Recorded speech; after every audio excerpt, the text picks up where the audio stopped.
ગુજરાતના જે ખેડૂતો છે, પનોતા પુત્ર, એ અત્યારે થોડા ટેન્શનમાં આવી ગયા છે. કારણ કે કેન્દ્ર સરકારે જે નોટિફિકેશન બહાર પાડેલું છે એના કારણે અનેક ખેડૂતોના ખેતરોમાં વીજળીના થાંભલા નાખી દેવાના છે. અનેક ખેડૂતોના, કેટલા ખેડૂતો છે એનો કોઈ અંદાજ હજુ સુધી નથી, પણ એ બધી જ આપણે વાત કરશે જયેશભાઈ પટેલ, કે જે આના માટે ઘણા લાંબા સમયથી લડી રહ્યા છે, ટેકનિકલ અને ધરતી ઉપર રહીને આંદોલનાત્મક પણ લડી રહ્યા છે. તો એ બધી આપણે વાત કરવાના છે.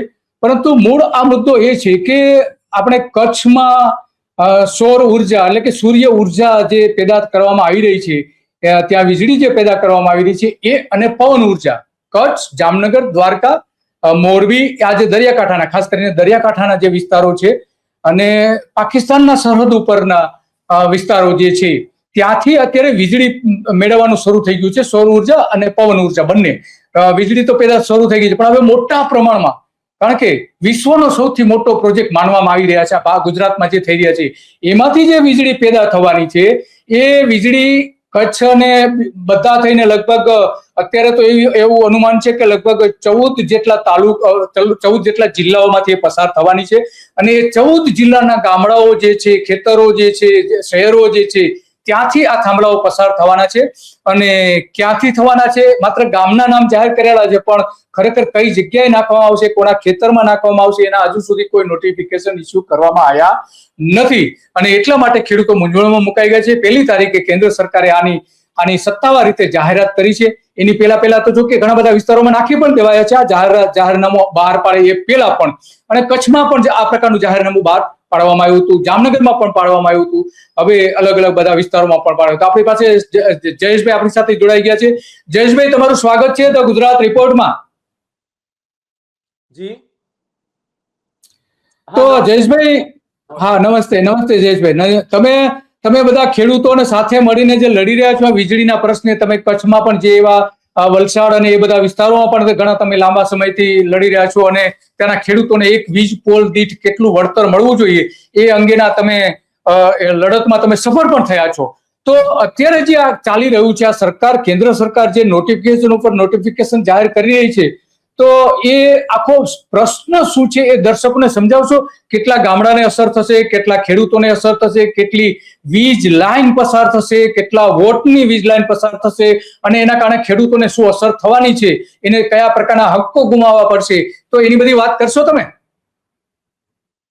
હા, દિલીપભાઈ, એવું છે કે આમ તો ઇલેક્ટ્રિસિટીની વાત કરીએ તો ગુજરાત સરપ્લસ સ્ટેટ છે, પણ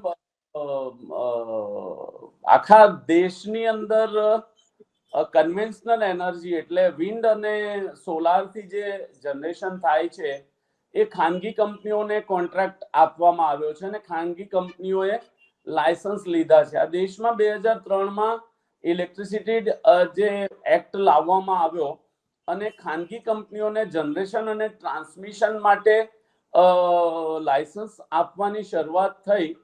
એટલે અત્યારે છેલ્લા 1.5-2 વર્ષથી કચ્છમાં 84 ગીગાવોટ, એટલે એક ખાનગી કંપનીને 55 ગીગાવોટનું અને બીજી કંપનીને 29 ગીગાવોટનું લાયસન્સ આપવામાં આવ્યું છે.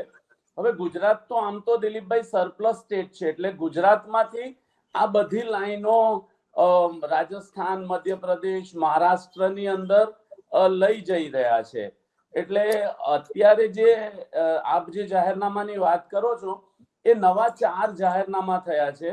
અગાઉ 14 જિલ્લાઓને આ અસર કરતી લાઈનો હતી, અને બીજા જે 6 જિલ્લાઓ અત્યારે જોડાયા છે, એટલે કુલ્લે 33 જિલ્લામાંથી 20 જિલ્લાઓમાંથી 765 કેવીની અને 440 કેવીની લાઈનો પસાર થઈ રહી છે. હવે દિલીપભાઈ, આ ટાવર જે 765 કેવીનો જે ટાવર છે એનો ઓછામાં ઓછો જે બેઝ છે એ 22 બાય 22 મીટરનો હોય, એટલે થાંભલો મોટો હોય તો એ લગભગ 32 બાય 32 મીટર સુધીનું એક્સપાન્શન થઈ શકે. અને જે વાયરો પસાર થાય છે એની 67 મીટરની બિલ્ડિંગ કંટ્રોલ, એટલે લગભગ 220 ફૂટની બિલ્ડિંગ કંટ્રોલ લાઈન લાગે ટાવરના સેન્ટરથી. એટલે આ આખા ગુજરાતમાં અત્યારે 4 લાઈનો નંખાઈ રહી છે અને બીજી 4 લાઈનો માટેના જાહેરનામા ગેઝેટ નોટિફિકેશન થયા છે. એટલે 20 જિલ્લાઓને અસર કરતી વાત છે. એક્ઝેક્ટ કેટલા ખેડૂતોને અસર થવાની છે, કારણ કે આ કંપનીઓ એવી રીતે નોટિફિકેશન કરે છે કે ખાલી ગામનું નામ લખે પણ ગામમાં કયા વિસ્તારમાંથી પસાર થવાની છે અને ખેડૂતોના નામ નથી જણાવવામાં આવતા. એટલે એક્ઝેક્ટ ખેડૂતો ખબર નથી પડતા, પણ વાયર જેના ખેતરોમાંથી પસાર થાય અને ટાવર જેના ખેતરમાં ઉભો થાય એવા મારા ખ્યાલથી એક જિલ્લાની અંદર ઓછામાં ઓછા 4 થી 5 હજાર ખેડૂતો અસરગ્રસ્ત થઈ શકે.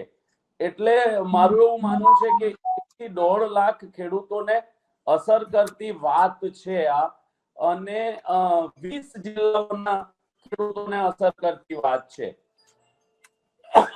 મુખ્ય વાત જે છે કે 1885 નો કાયદો જેના દ્વારા નોટિસ આપવામાં આવે છે દિલીપભાઈ, એ રદ થઈ ગયેલો કાયદો છે.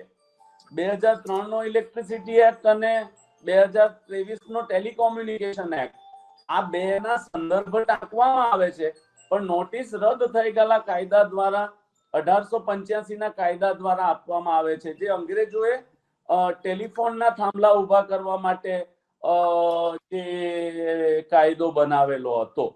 એટલે દિલીપભાઈ, અત્યારે ગુજરાતનો સમગ્ર ગુજરાતનો ખેડૂત, એટલે આ 20 જિલ્લાઓની વાત કરીએ એમાંથી તો 765 કે 440 કેવીની લાઈનો જવાની છે, પણ બાકી જે જિલ્લાઓ બચે છે એમાંથી 220 કે 66 કે 11 કેવીની લાઈન પસાર થવાની છે. સોરી. એટલે ગુજરાતના 33 જિલ્લાઓને અસર કરતી વાત છે. એટલે અમે સમગ્ર ગુજરાતમાં ખેડૂત સંઘર્ષ સમિતિ, એટલે ગુજરાતના 23 થી વધુ ખેડૂત સંગઠનોએ ભેગા થઈને એક સંઘર્ષ સમિતિ બનાવી છે ને એના દ્વારા અમે લડત ચલાવી રહ્યા છે. દિલીપભાઈ, બરાબર છે. એટલે ખેડૂતો જે છે અત્યારે લડત ચલાવી રહ્યા છે, અને આ જે 23 જેટલા ખેડૂત સંગઠનો જે છે એ એકી સાથે મળીને કદાચ ગુજરાતમાં બહુ લાંબા સમય પછી આ પ્રકારે ખેડૂતો અસર થયા એક બન્યા છે, અને એક બનીને એક સમિતિ બનાવી છે તમામ ખેડૂતો, જે આ 23 સંગઠનો જે ખેડૂતના, આ એક મોટી ઘટના છે ખરેખર. કારણ કે અત્યાર સુધી આપણે જોઈએ છીએ કે જ્યારે નરેન્દ્ર મોદીની સરકાર હતી ત્યારે શરૂઆતના પીરિયડમાં દક્ષિણ ગુજરાતમાં જયેશભાઈ અને એની સાથેના બીજા સંગઠનો પણ આ રીતે પ્રયત્ન કર્યા હતા. ત્યાં આંદોલનો પણ કર્યા હતા, અમદાવાદમાં આંદોલનો થયા હતા, પણ આટલા મોટા પ્રમાણમાં ખેડૂતો જોડાયા નતા. તો આ બહુ સારી વાત છે જયેશભાઈ કે તમે જે આ બધા સાથે મળીને કરી રહ્યા છો, ખરેખર સારી વાત છે. તો હવે શું